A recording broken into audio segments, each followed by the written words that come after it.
Welcome to Hidden in History. The Russian Revolution. That magical time in history when the entire Russian Empire looked at its centuries-old monarchy and collectively said, "Yeah, we're done here. This isn't your average high school history class rundown. This is how the Russian Revolution really unfolded in all its gritty, glorious, and occasionally absurd chaos. From clumsy monarchs and mystical madmen to exiled intellectuals and accidental coups. Get ready for a tale that completely rewrote the 20th century. Russia before the storm. Picture this: Russia at the dawn of the 20th century. A vast empire stretching across 2 continents with more time zones than working railroads. It's big, it's beautiful, and it's barely holding itself together. At the top sat Tsar Nicholas II, a man with royal blood, a strong belief in divine right, and the decision-making skills of a sleep-deprived squirrel.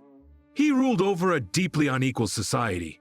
Around 80% of the population were peasants, still stuck in post-feudal poverty.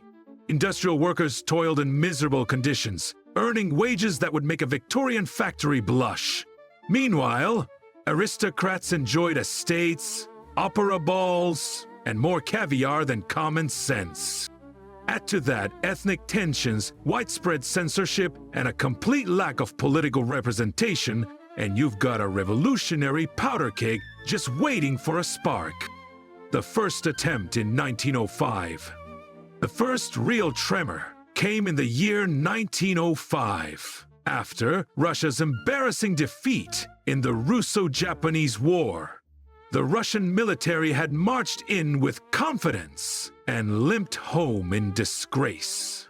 The humiliation lit the fuse. Workers, peasants, and even parts of the military began to rise up. A peaceful demonstration led by a priest named Father Gapon marched to the Winter Palace with a petition for reform. They came with icons and hymns.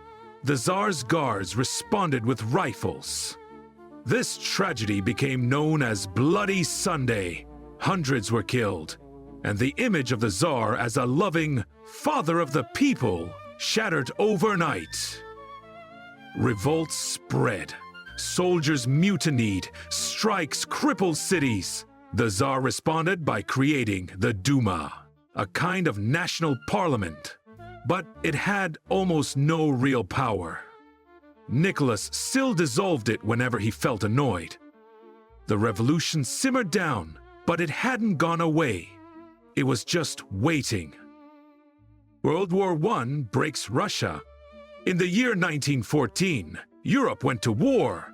Russia jumped in on the Allied side, hoping to win territory and national prestige. Instead, it got death, disaster, and discontent. The Russian army, though massive, was tragically under-equipped. Many soldiers were sent into battle without rifles, told to wait until a comrade died and pick up his weapon. Thousands froze, starved, and bled in trenches. Morale was somewhere below sea level. Back home, the economy collapsed. Food became scarce. Inflation soared. Bread riots erupted. Cities ground to a halt under the weight of strikes. And where was the Tsar during all this? He'd taken direct command of the army, which meant every failure, and there were many, had his name on it. He left domestic affairs to his wife, Empress Alexandra, who in turn leaned heavily on the strangest advisor Russia has ever seen. Rasputin, the unkillable mean. Grigory Rasputin, peasant, pilgrim, self-declared holy man, alleged healer, certified agent of chaos. Rasputin rose to influence after allegedly easing the pain of Tsar Nicholas's hemophiliac son, Alexei. Whether it was divine power, hypnosis, or just really good bedside manner, Empress Alexandra was convinced Rasputin was heaven sent. The nobility, not so much. He gained enormous political influence, despite being drunk half the time and scandalous the rest. Eventually, a group of aristocrats had enough. They poisoned him. He lived. They shot him. He stood up. They beat him, tied him up, and threw him into a freezing river. That finally did the trick. Rasputin became a symbol of everything wrong with the Romanovs. Their detachment, their desperation, and their complete loss of control. The February Revolution ends the monarchy. By the beginning of the year 1917, the Russian Empire was in collapse. In Petrograd, strikes shut down factories. Protests filled the streets. When soldiers were ordered to fire on the crowds, many of them joined the protest instead. The Tsar tried to return to the capital by train. His generals advised him to step down. And on the second day of March, or the 15th by the modern calendar, Tsar Nicholas II abdicated. Just like that, over 3 centuries of Romanov rule came to an end. A provisional government was formed, led by moderates and liberals who promised democracy, civil rights, and a better future. Unfortunately, they made 2 huge mistakes. They decided to keep fighting in World War I, and they failed to gain the trust of the workers and soldiers. Meanwhile, another group was rising fast: the Soviets. Especially the Petrograd Soviet, which represented workers and soldiers directly. Power in Russia was now divided between 2 competing forces, and neither was driving the bus with both hands on the wheel. Lenin returns to Russia. In exile in Switzerland, Vladimir Lenin was watching all this unfold. He was a hardline Marxist, a revolutionary who believed the working class should seize power and reshape society from the ground up. Germany, hoping to destabilize Russia further, sent Lenin back in a sealed train.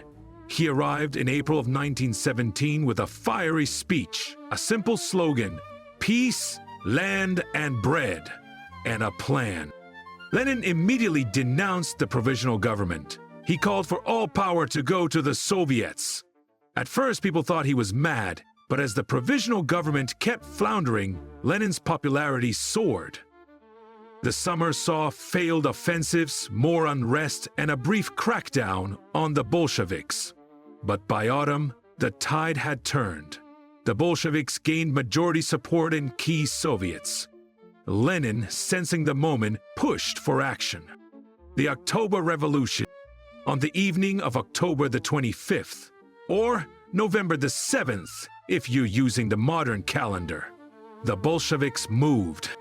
They seized bridges, telegraph offices, and key government buildings with military precision. The Winter Palace, symbolic heart of the old regime, was taken after minimal resistance. The Bolshevik declared victory. The provisional government was overthrown. A new Soviet government was in power. Lenin addressed the Congress of Soviets with a triumphant message: "We shall now proceed to construct the socialist order." And just like that, the Russian Revolution, round 2, was complete. The Civil War and the birth of the Soviet Union. But things were far from peaceful. From the year 1918 to the year 1921, Russia descended into a bloody civil war. The Reds, led by the Bolsheviks and the brilliant Leon Trotsky, faced off against the Whites. A loose coalition of monarchists, liberals, nationalists, and foreign interventionists. The war was brutal. Famine swept across the countryside. Executions and terror became daily realities. The Bolsheviks formed the Cheka, a secret police force that hunted enemies real and imagined. The Tsar and his family were executed in July of 1918 to prevent any chance of a royal restoration. By the end of 1921, the Bolsheviks had won. Russia was in ruins, but the old order was gone for good. In the year 1922, the Union of Soviet Socialist Republics, the USSR, was born. Lenin, weakened by strokes, would die 2 years later. His successor, a man named Joseph Stalin. But that is a very different story. So there you have it, the Russian Revolution, not as a dusty textbook entry, but as it really unfolded. From peasant revolts and palace coups to bold slogans and sealed trains, it was messy, dramatic, and world-changing. A monarchy fell, a new ideology rose, and the 20th century would never be the same.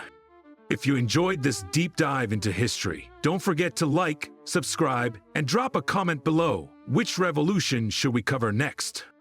Until next time, stay curious, stay skeptical, and never trust a guy who can survive poison, bullets, and drowning. Thank you for watching. Don't forget to like and subscribe and hit the bell icon to be notified of the next Hidden in History video.